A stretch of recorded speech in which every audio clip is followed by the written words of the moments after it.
As máscaras têm sido objeto de muito debate desde o início da pandemia. Hoje, a maioria dos governos e órgãos de saúde recomenda que os usemos para prevenir a transmissão de Covid-19, embora algumas autoridades adotem discursos contrários. Um estudo recente da Escola Universitária de Saúde Pública de Boston, publicado em 1º de março de 2021 na revista The Lancet, apresenta os resultados de mais de 300 mil pesquisas transversais, em séries administradas diariamente em junho e julho de 2020, que confirmam que uma alta porcentagem do uso de máscara facial autorrelatada está associada a uma maior probabilidade de controle da transmissão nos Estados Unidos. Recentemente, essa discussão voltou à pauta, com o surgimento de novas variantes do coronavírus, potencialmente mais infecciosas. Isso levou muitas pessoas a se preocuparem com a eficácia de suas máscaras na proteção de si mesmas ou de outras pessoas contra a doença. Acontece que nem todas as máscaras são iguais e nem todas estão amplamente disponíveis.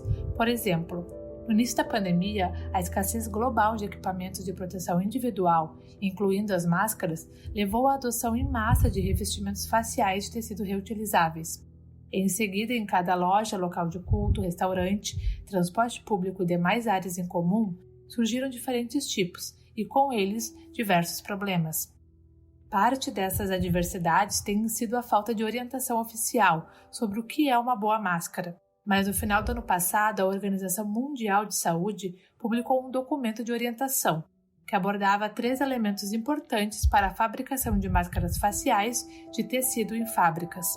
A orientação estabelece limites mínimos para ajuste, filtração e respirabilidade.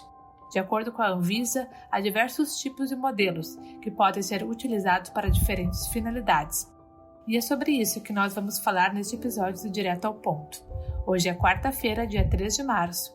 Eu sou Brenda Fernandes, sejam bem-vindos.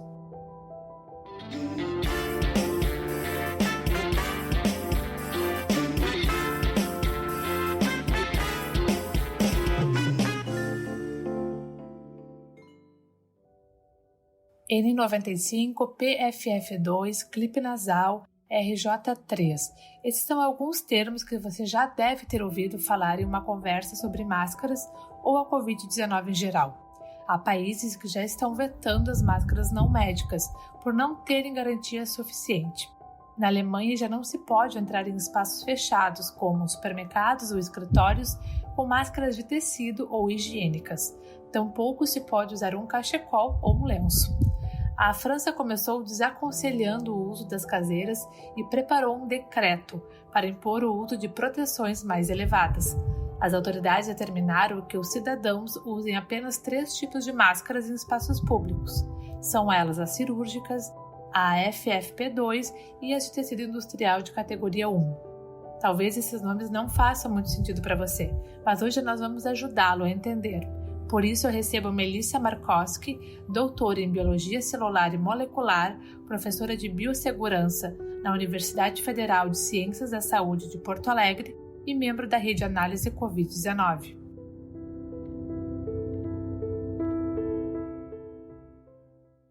Olá, Melissa, seja bem-vinda. Obrigada pela disponibilidade dessa conversa. Oi, Brenda, tudo bom? Obrigada pelo convite.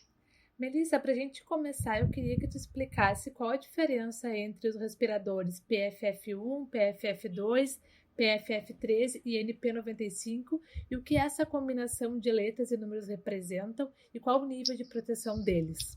Então tá, PFF significa peça facial filtrante.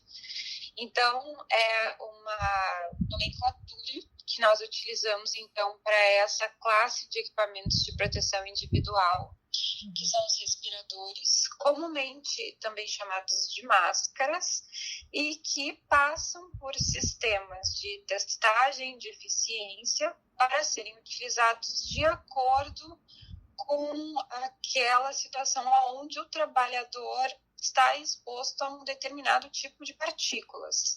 Então, a PFF1 é uma máscara que ela permite 80% de eficiência de filtração, ela é utilizada para algumas partículas, digamos assim, um pouco maiores, né? A PFF2, cuja equivalência nos Estados Unidos é a N95, lá eles chamam esse mesmo modelo de máscara de N95, é aquela que tem, então, uma eficiência de filtração de 95%, é utilizada também para partículas, é a mais utilizada, né, já utilizada até hoje com relação a risco biológico nas áreas hospitalares, nas áreas assistenciais e em laboratórios. E a PFF3, ela é um tipo de máscara com uma construção ali das camadas dos tecidos que permite uma eficiência de filtração de 99%. Ela é utilizada para partículas menores, como aerossóis, né? E aí, antes que você me pergunte, eu vou explicar por que não estamos utilizando a PFF3, então, já que ela é mais eficiente, né?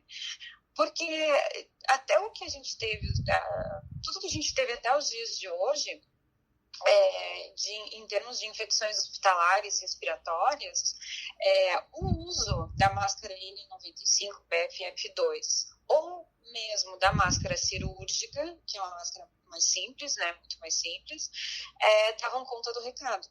Né? Então, para vírus influenza, para outros tipos de vírus, né, que são disseminados então por via respiratória, essas máscaras resolviam o problema. A máscara PFF3, ela é mais utilizada para quem trabalha com determinados agentes químicos, porque ela consegue segurar, então, a aspiração dessas partículas pequenininhas de produtos químicos. O que mais que você tinha perguntado junto? Acho que eu fiquei devendo alguma coisa. Não, eu acho que foi isso mesmo.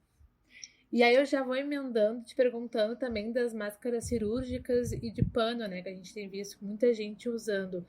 Quais são as mais recomendadas para cada tipo de situação? Bom, já falou dessas mais profissionais, né? Mas essas cirúrgicas de pano, por exemplo, uma caminhada no parque, ambientes fechados, quando que a gente deve usar essas máscaras mais caseiras, mais fáceis de encontrar também, né? Certo.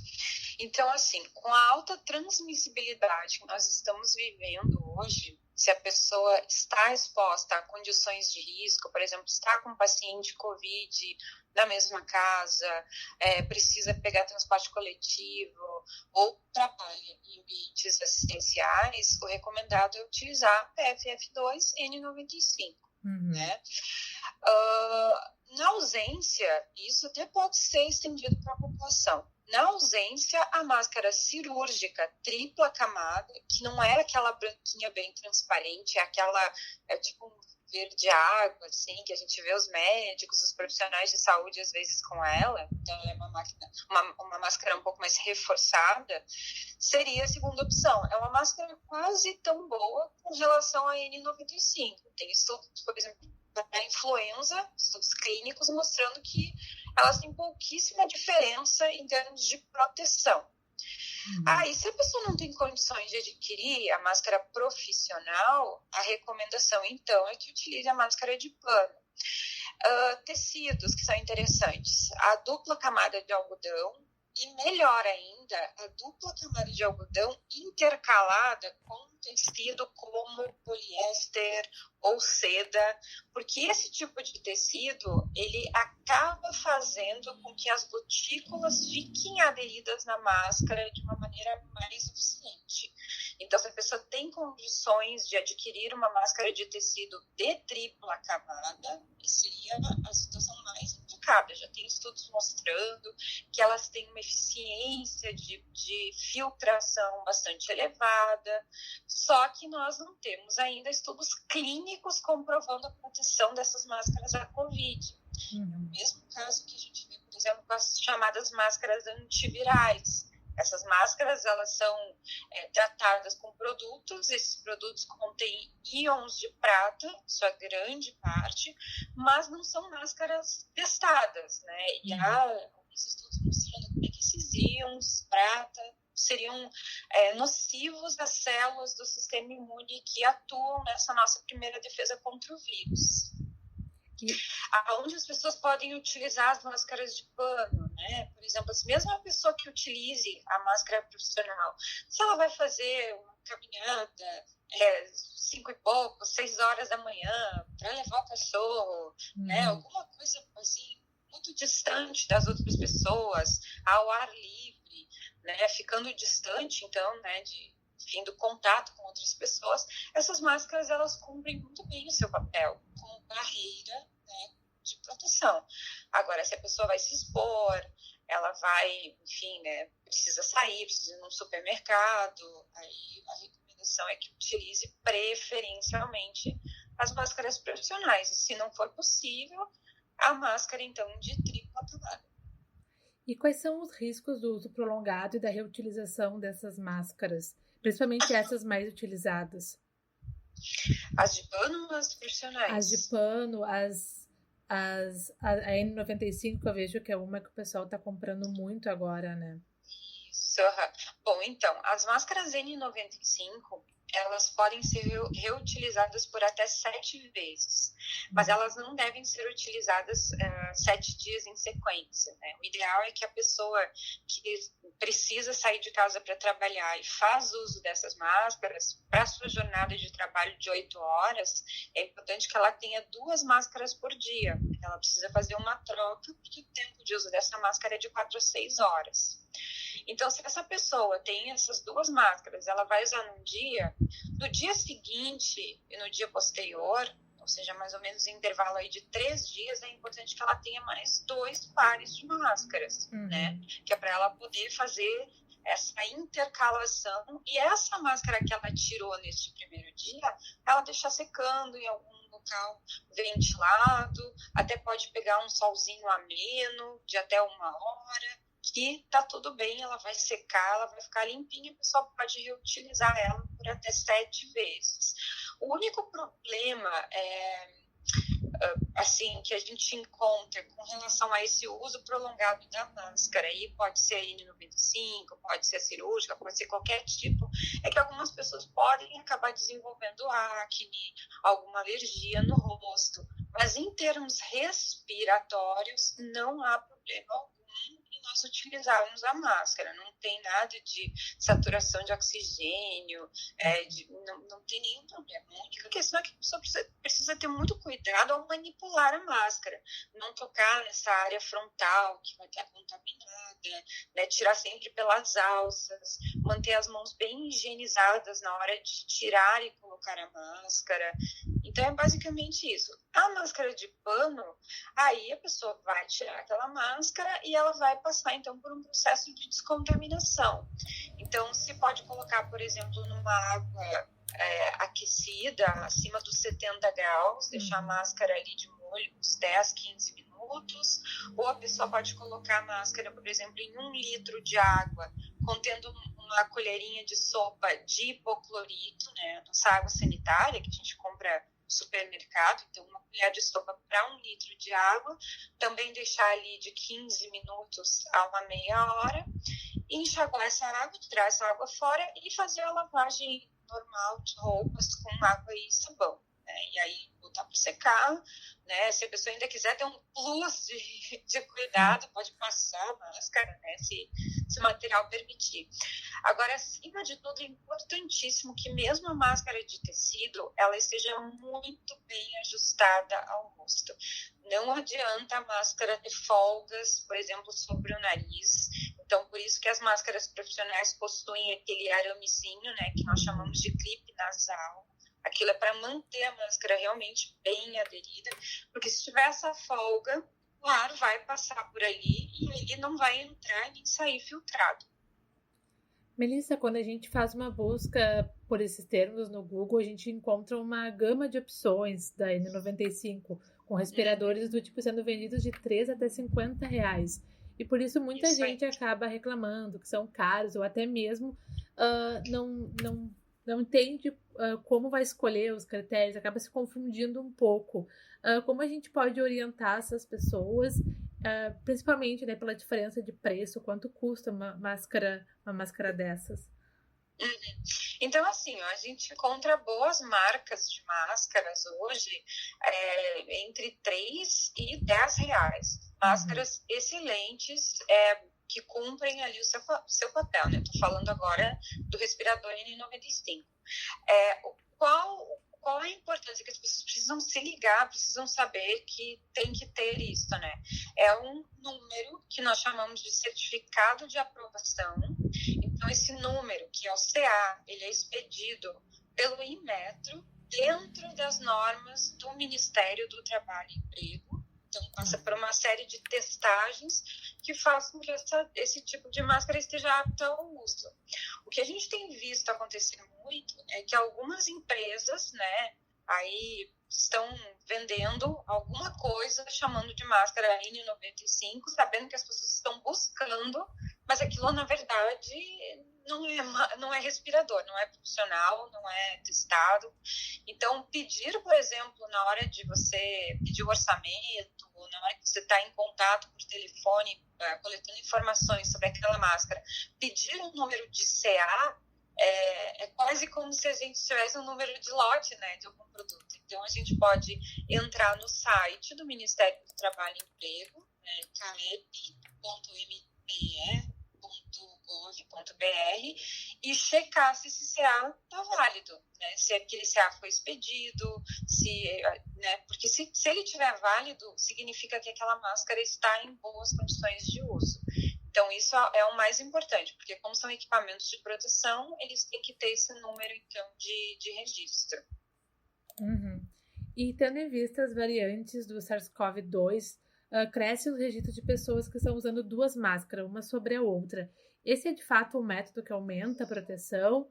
O que temos de dados sobre isso? É recomendado? Então, a máscara, tanto a máscara, o respirador N95, quanto a máscara cirúrgica, cumprem o seu papel na proteção contra o SARS-CoV-2, associados à higienização de mãos e ao distanciamento. Nenhuma máscara por si só, a mais eficiente que for, vai conseguir combater, né, a transmissão se a pessoa não respeitar o distanciamento, por exemplo, ficar conversando, umedecendo a máscara, porque aí ela vai perdendo suas propriedades. Agora, com relação às variantes, a gente não tem nada ainda que mostre que a máscara está deixando de ser eficiente porque o vírus está mutando. Eu não acredito nisso. Mas essa situação de usar dupla máscara vale, de repente, para essas situações de máscara de tecido. Agora, se a pessoa tiver com uma máscara profissional, eu não recomendo que ela utilize uma outra máscara por cima. Né? Por exemplo, a cirúrgica com a de tecido, eu não vejo necessidade disso, porque é para a máscara cirúrgica cumprir o seu papel. Agora, se a pessoa está com, por exemplo, uma máscara de dupla camada de algodão e quiser utilizar mais uma, tá ok, né? Talvez a respiração não fique tão confortável. Mas um fator que é muito importante é saber se mesmo utilizando duas máscaras, a pessoa está com ela bem ajustada ao rosto. Homens, preferencialmente, não devem utilizar a barba, porque a barba não faz a máscara ficar bem vedada em volta do rosto.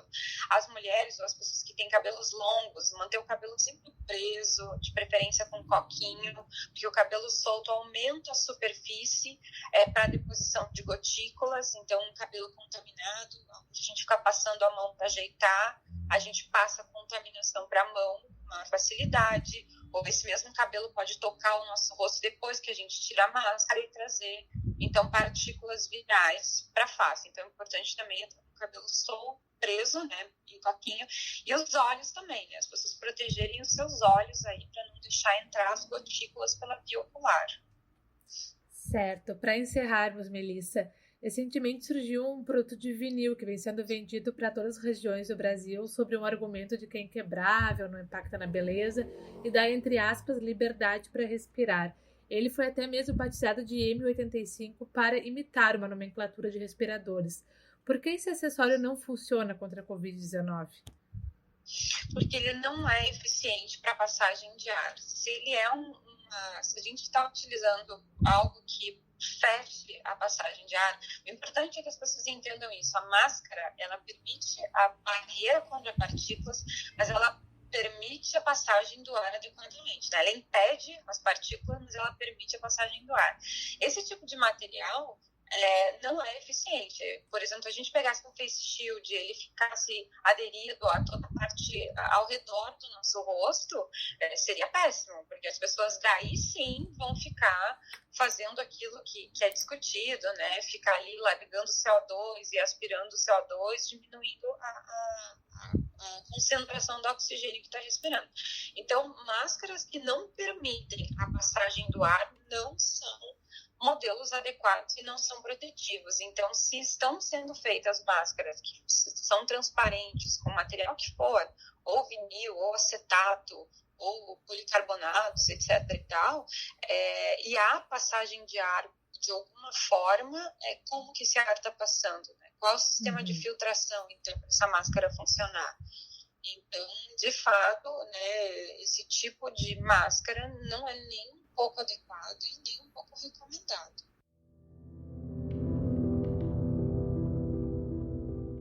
O Direto ao Ponto de hoje fica por aqui.